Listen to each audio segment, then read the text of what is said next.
हाँ जी, सुन रहे हैं।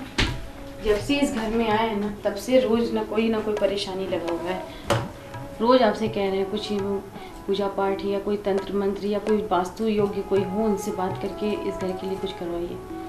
तो क्या करूं मैं तो अपना सारा पैसा इस घर को बनाने में लगा दिया। जो कुछ था मेरे पास, जो कुछ भी था मैंने सब लगा दी, और आपकी बातें इस तरह हो रही हैं। बाबू परेशान रहती है, बच्चा बीमार हो रहा है घर में, जब देखो तब कोई ना कोई परेशानी आ रही है। वास्तु दोष या कोई ज्योतिष हो जिनसे तंत्र मंत्र कुछ भी करा के इस घर को शुद्धिकरण किया जाए। हाँ, मैंने एक जाने माने वास्तु वैज्ञानिक मनोज जैन जी को बुलाया है। उनसे अब घर के बारे में चर्चा की है। वो आएंगे, हमारे घर आएंगे और हमारे घर के वास्तु दोष का निवारण बताकर हमारे घर को बिल्कुल स्वर्ग जैसा बना देंगे।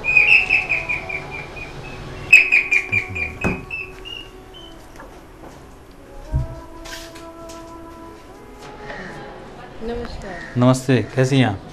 First class. नमस्ते सर। नमस्ते। क्या हाल चाल है? ठीक है सर। कैसे हैं? ठीक है, बैठिए। बढ़िया। आप ही के बारे में चर्चा हो रही थी। क्या अच्छी या बुरी? नहीं, अच्छी हो रही थी। थोड़ा ही परेशान थी इनको। मैंने कहा पहले तो ये बात बताइए, अच्छी चर्चा हो रही थी कि बुरी चर्चा हो रही थी? नहीं, अच्छी बात हो रही थी और ऐसे टाइम नहीं आ पाए हैं जब हम परेशान हैं अंदर से। क्या परेशानी है? परेशान होने की ज़रूरत नहीं, समझ में तो आ रहा है आपका चेहरा वगैरह देख के कि थोड़े बहुत परेशान होंगे। मैं आ गया हूँ, आपकी सारी परेशानी दूर हो जाएगी। नहीं, आपके आने से तो हम लोगों की चिंता आधी ऐसे ही खत्म हो गई है। कुछ चाय ठंडा? नहीं, चाय ठंडा वगैरह सब बाद में। सबसे पहले जिस काम के लिए आए हैं वो काम कर लिया जाए, उसके बाद में चाय ठंडा लेंगे। पहले घर का मुआयना करते हैं। ठीक है।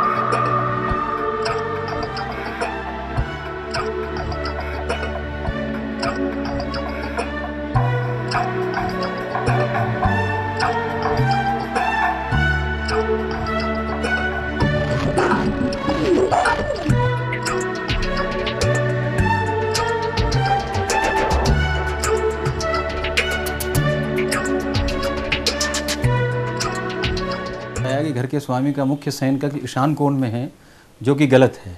ईशान कोण एक्चुअली पूजा का स्थल होता है और बच्चों के लिए सबसे ज़्यादा उपयुक्त कमरा होता है, लेकिन महानगरों की समस्याओं की वजह से इन्होंने ईशान कोण के अंदर में ही अपना शयन कक्ष बनाया है। लेकिन चलिए इस रूम को अच्छी तरीके से देखते हैं। यहाँ पे मंदिर है, मंदिर पिलर के ऊपर में है, पिलर के साथ साथ में लगा हुआ है, जो कि एक और गलत बात है। यहाँ पे इनकी माता जी की तस्वीर है, ये भी गलत है। लेकिन एक चीज़ अच्छी है कि पिलर के ठीक पीछे साफ्ट है, यानी खड्डा है। खड्डा होने की वजह से इस चीज़ की असुविधा काफ़ी हद तक कम हो गई है। ईशान कोण का ये कमरा काफ़ी हद तक, कुछ हद तक सुविधा लिए हुए है।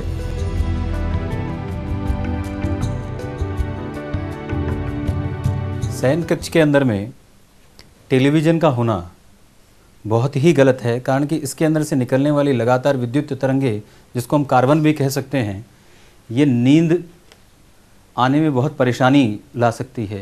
तथा कहा भी ये भी जाता है कि बेडरूम के अंदर में यदि टीवी रहता है तो पति पत्नी के प्रेम में भी कमी आ जाती है, और इससे ग्लोबल वार्मिंग भी बहुत ज़्यादा होती है। लगातार टीवी रहने से इसके अंदर में से लगातार कार्बन निकलता रहता है, जो कि नींद के अंदर में अक्सर बहुत ज़्यादा बेचैनी की शिकायतें आ जाती हैं। और एक स्वाभाविक बात यह है कि अच्छी नींद लेते समय लगातार आप टीवी को देखते देखते कई लोग ऐसा होता है कि सो जाते हैं, और उस समय जो तरंगे आपके दिमाग के अंदर में चलती हैं, उससे लगातार नकारात्मक शक्तियों का उदय होता रहता है। इसलिए मेरा सुझाव ये है कि किसी भी बेडरूम के अंदर में टीवी कभी भी नहीं होना चाहिए।